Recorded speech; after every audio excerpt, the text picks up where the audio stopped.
Okay, class, and welcome to this video lecture. Pretty excited about this. Also a little nervous. I'm not very comfortable in front of the camera. I've been told by several people that I don't have a good camera face.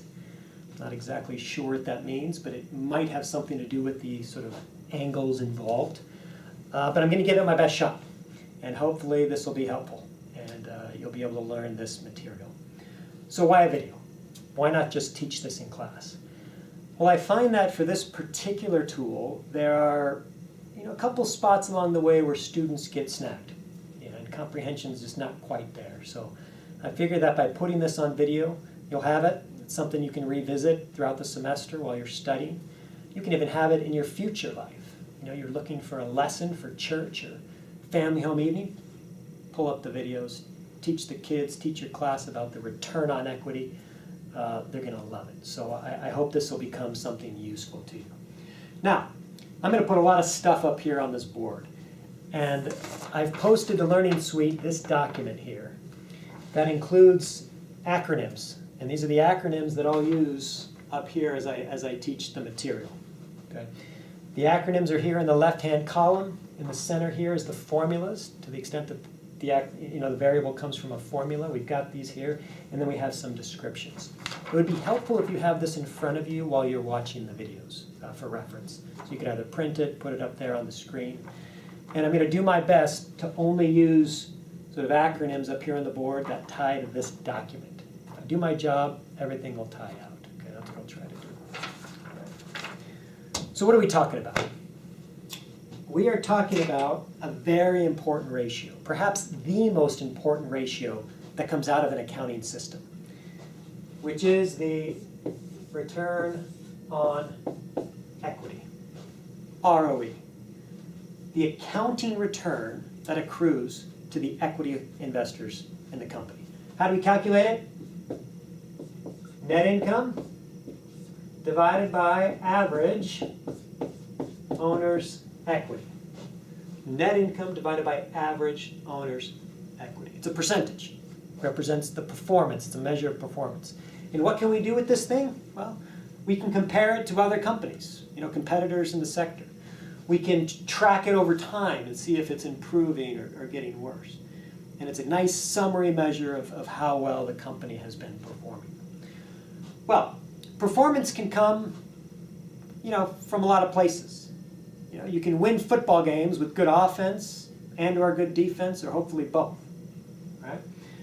And so, similarly, there are ratios that take ROE and sort of dissect it. And you've heard of this before. This is called the DuPont framework. You probably learned about it in your intro to accounting class. So what does DuPont do? DuPont takes the return on equity and breaks it up into three pieces. The profitability. So what are the profit margins? That's multiplied by the asset turnover, or the efficiency with which they use assets. That's multiplied by the financing decisions the company's made. Okay, the financial leverage. In DuPont, ROE is broken up into these three pieces: profitability, asset efficiency, and leverage. Okay. DuPont's wonderful. It's simple and elegant, and we can learn a lot from it. But just like any simple, elegant model, it has some shortcomings. And with a little work, we can get a little bit more clarity that can be helpful to us as an analyst. Now, the purpose of this lecture is not to talk bad about DuPont. We'll have time to do that in class when we're together. Okay? The purpose of this session is to talk about this more advanced ROE decomposition. It was developed by Penman and Nissim. These are NYU professors. And you're going to see it provides us with some nice clarity, some nice insights into the performance of the company. So in a broad sense, what's this decomposition going to do? Well, it's going to take the return on equity, and it's going to break it up into two pieces. Okay? It's going to break it up into the operating return. So what is the return that comes from core operations of the business? So we're Nike. We sell shoes and apparel. So what is the return we get from selling shoes and apparel? Operating return. And then we're going to separate that and also look at the non-operating return. The non-operating return. So Nike also does some other stuff. They make some investments. They engage in investing activities. They engage in financing activities. Those activities also influence their return on equity, but they're outside of their core business of selling shoes and apparel. So at the highest level with this decomposition, it's going to more cleanly separate the operating activities and its performance from the non-operating activities and its performance. This is something DuPont doesn't do. Okay. Now, this is the high level. We're now going to go in and we're going to flesh out this decomposition. You're going to see it's going to involve lots of interesting and useful ratios. But don't lose track of the broader picture.